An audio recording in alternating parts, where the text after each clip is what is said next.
ततो युद्धपरिश्रान्तं समरे चिन्तया स्थितं रावणं चाग्रतो दुष्ट्या युद्धाय समुपस्थितं दैवतेश्च समागम्य द्रष्टुमभ्यागतो रणम् उपागम्य भविद्राम मगस्त्यो भगवान् ऋषिः राम राम महाबाहो शृणु गुह्यं सनातनं येन सर्वान् नरीन् वत्सा समरे विजयिष्यसि आदित्यहृदयं पुण्यं सर्वशत्रुविनाशनं जयावहं जपे नित्यमक्षयं परमं शुभं सर्वमङ्गलमाङ्गल्यं सर्वपापप्रणाशनं चिन्ताशोकप्रशमना मयूर्वर्धनमुत्तमम् रश्मिमन्तं समुद्यन्तं देवासुर नमस्कृतं पूजयस्व विवस्वन्तं भास्करं भुवनेश्वरं सर्वदेवतात्मको हेश तेजस्वी रश्मिभावनः एष देवासुरगणा लोकान् पादिगवस्तिभिः एष ब्रह्मश्च विष्णुश्च शिवस्कन्दः प्रजापतिः महेन्द्रो धनदः कालो यमः सोमो ह्यपाम्पतिः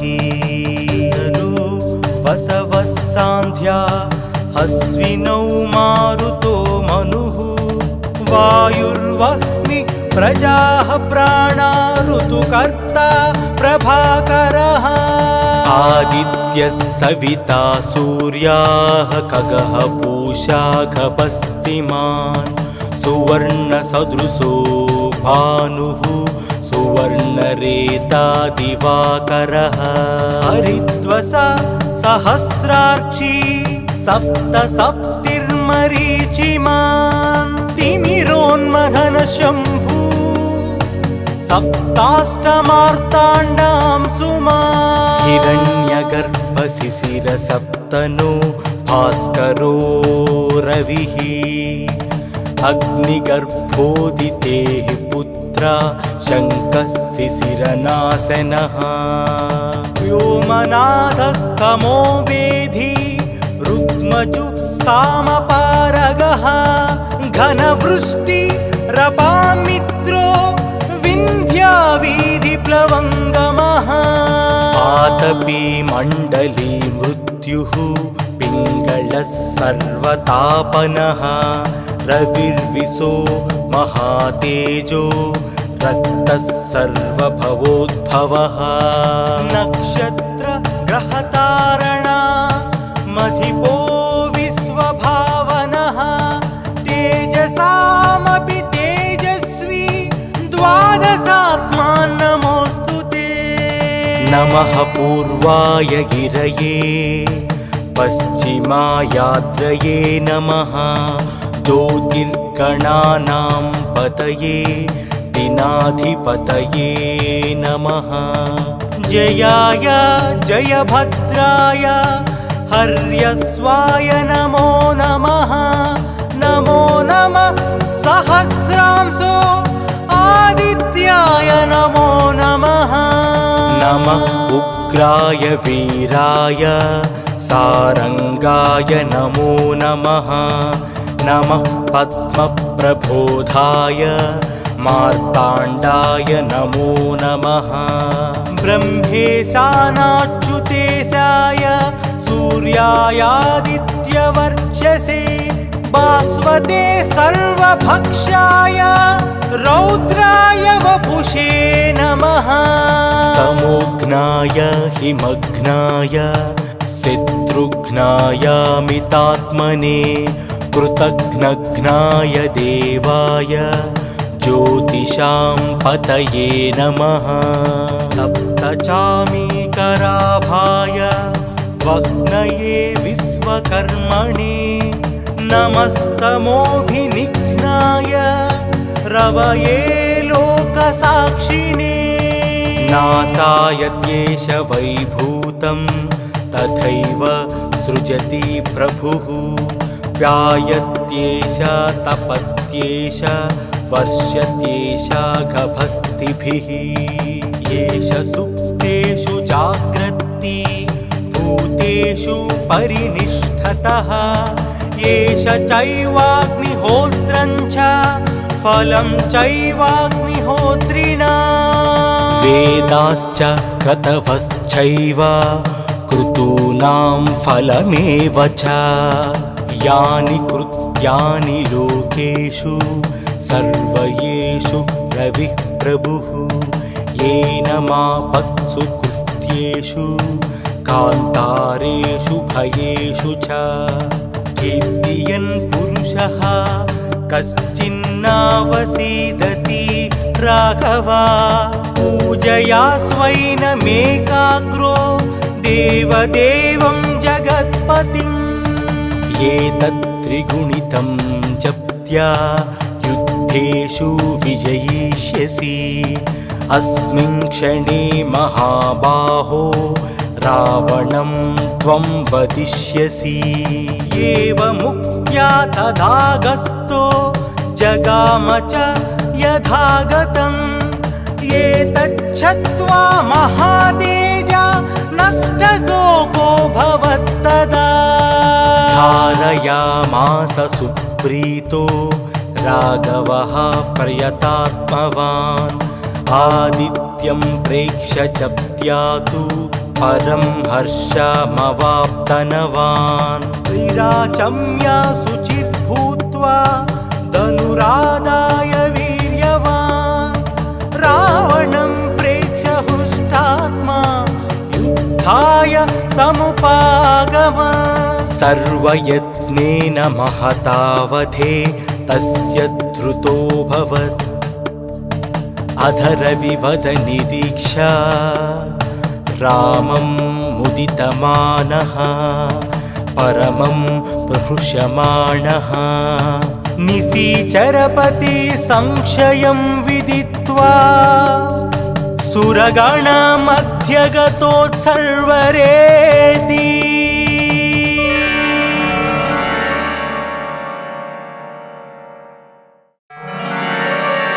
ततो युद्धपरिश्रान्तं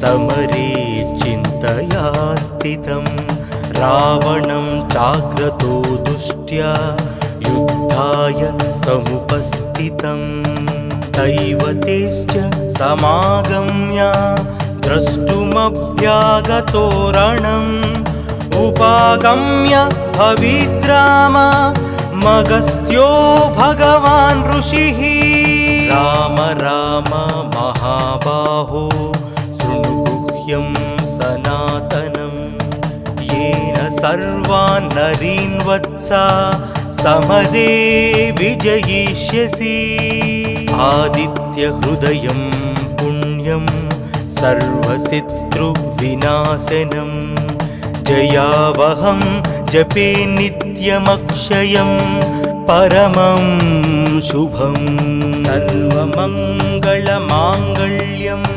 सर्वपापप्रणाशनं चिन्ताशोकप्रशमना मयूर्वर्धनमुत्तमम् रश्मिमन्तं समुद्यन्तं देवासुर नमस्कृतं पूजयस्व विवस्वन्तं भास्करं भुवनेश्वरं सर्वदेवतात्मको हेश तेजस्वी रश्मिभावनः एष देवासुरगणा लोकान् पातिगवस्तिभिः एष ब्रह्मश्च विष्णुश्च शिवस्कन्दः प्रजापतिः महेन्द्रो धनदः कालो यमः सोमो ह्यपाम्पतिः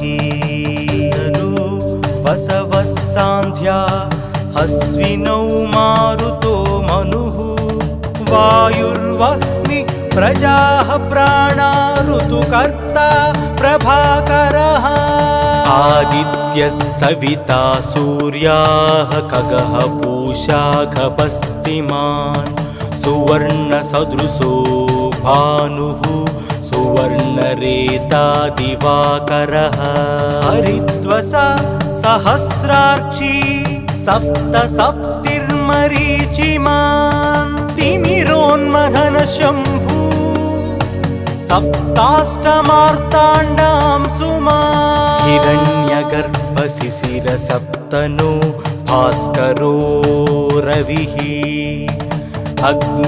अग्निगर्भोदितेः पुत्रा शङ्कः शिशिरनाशनः व्योमनाथस्तमो वेधी रुक्मजु सामपारगः घनवृष्टि रपामित्रो विन्ध्यावीधिप्लवङ्गमः आतपी मण्डली मृत्युः पिङ्गलः सर्वतापनः रविर्विशो महातेजो रक्तः सर्वभवोद्भवः नक्षत्र ग्रहतारणा मधिपो विश्वभावनः तेजसामपि तेजस्वी द्वादशात्मान् नमोऽस्तु ते नमः पूर्वाय गिरये पश्चिमायाद्रये नमः ज्योतिर्गणानां पतये दिनाधिपतये नमः जयाय जयभद्राय हर्यस्वाय नमो नमः नमो नमः सहस्रांशो आदित्याय नमो नमः नमः उग्राय वीराय सारंगाय नमो नमः नमः पद्मप्रबोधाय मार्ताण्डाय नमो नमः ब्रह्मेशानाच्युतेशाय सूर्यायादित्यवर्चसे भास्वते सर्वभक्षाय रौद्राय वपुषे नमः तमोघ्नाय हिमघ्नाय शत्रुघ्नायामितात्मने कृतघ्नघ्नाय देवाय ज्योतिषां पतये नमः सप्तचामीकराभाय वह्नये विश्वकर्मणे नमस्तमोभिनिघ्नाय रवये लोकसाक्षिणे नासाय द्वेष वैभूतं तथैव सृजति प्रभुः व्यायत्येष तपत्येष वर्षत्येष गभस्तिभिः एष सुप्तेषु जाग्रत्ति भूतेषु परिनिष्ठतः एष चैवाग्निहोत्रं च फलं चैवाग्निहोत्रिणा वेदाश्च क्रतवश्चैव क्रतूनां फलमेव च यानि कृत्यानि लोकेषु सर्वयेषु रविः प्रभुः येन मापत्सु कृत्येषु कान्तारेषु भयेषु च कीर्तियन् पुरुषः कश्चिन्नावसीदति राघवा पूजया स्वैनमेकाग्रो देवदेवं जगत्पतिम् एतत्त्रिगुणितं जप्त्या युद्धेषु विजयिष्यसि अस्मिन् क्षणे महाबाहो रावणं त्वं वदिष्यसि एवमुक्त्या तदागस्तो जगाम च यथागतम् एतच्छ्रुत्वा महातेजा नष्टशोको भवत्तदा धारयामास सुप्रीतो राघवः प्रयतात्मवान् आदित्यं प्रेक्ष्य च त्यातु परं हर्षमवाप्तनवान् त्रिराचम्य शुचित् भूत्वा धनुरादाय वीर्यवान् रावणं प्रेक्ष्य हृष्टात्मा युद्धाय समुपागम सर्वयत्नेन महतावधे तस्य धृतोऽभवत् अधरविवद निरीक्षा रामं मुदितमानः परमं प्रहृष्यमाणः निशीचरपति संशयं विदित्वा सुरगणमध्यगतोत्सर्वरेति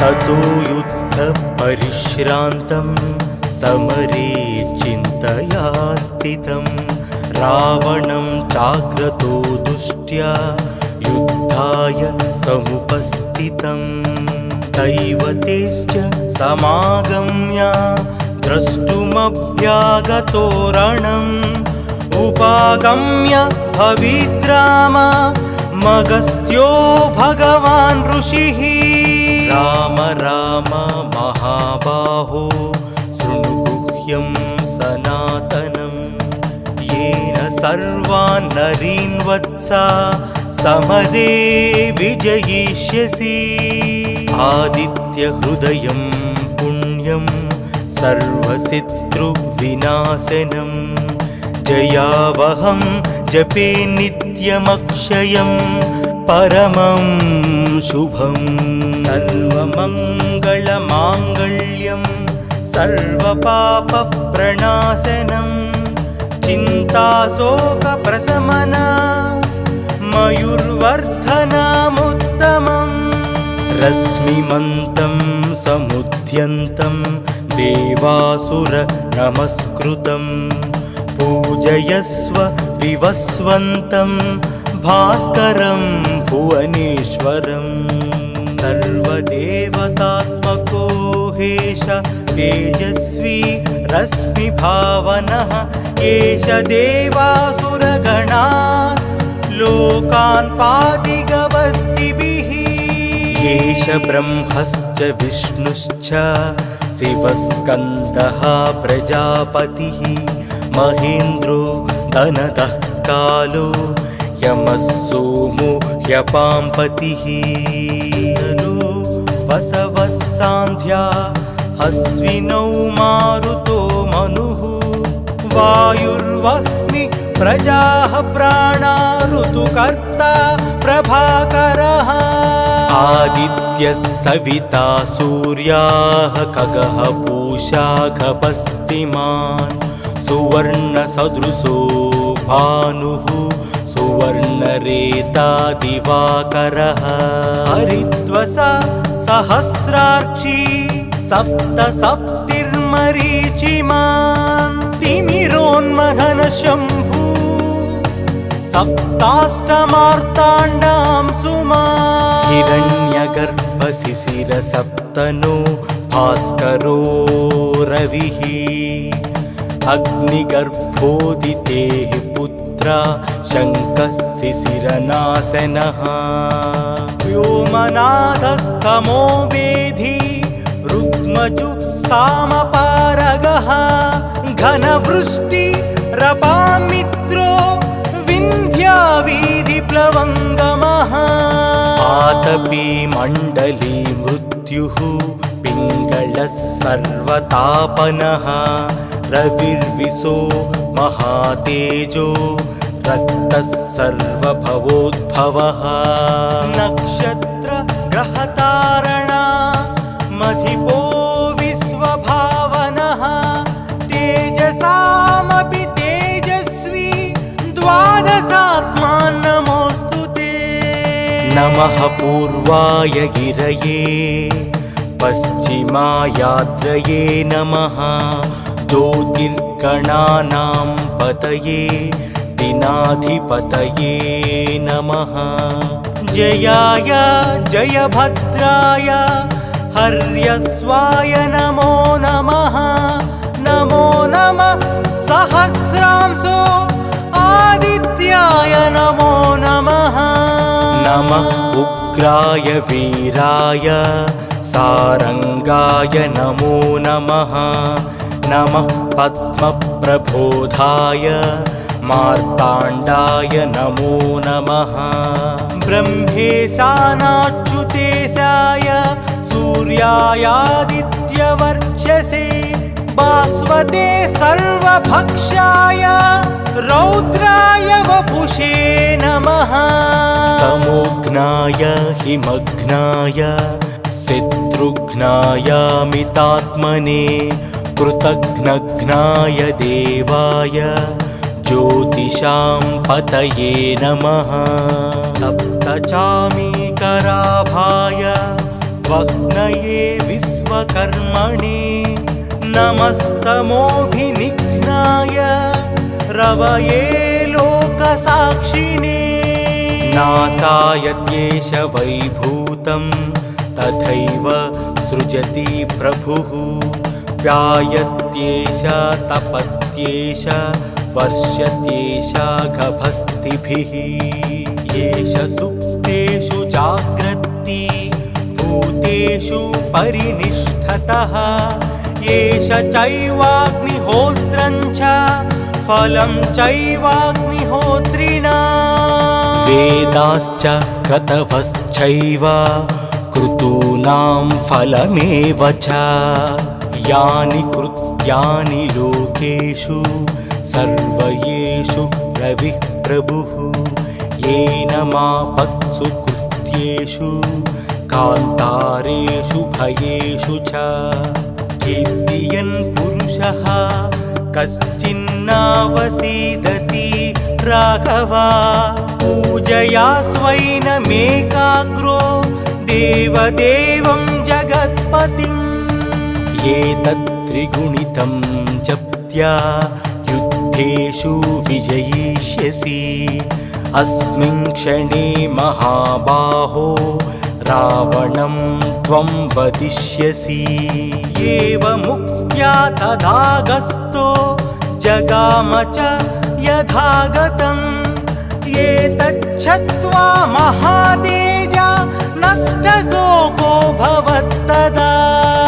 धारयामास सुप्रीतो राघवः प्रयतात्मवान्। आदित्यं प्रेक्ष्य जप्त्या तु परं हर्षमवाप्तनवान्। विराचम्य शुचित् भूत्वा धनुरादाय वीर्यवान्। रावणं प्रेक्ष्य हृष्टात्मा युद्धाय समुपागमः। सर्वयत्नेन महतावधे तस्य धृतोऽभवत्। अधरविवदनिरीक्षा रामं मुदितमानः परमं प्रहृष्यमाणः। निशिचरपति संशयं विदित्वा सुरगणमध्यगतोत्सर्वरेति।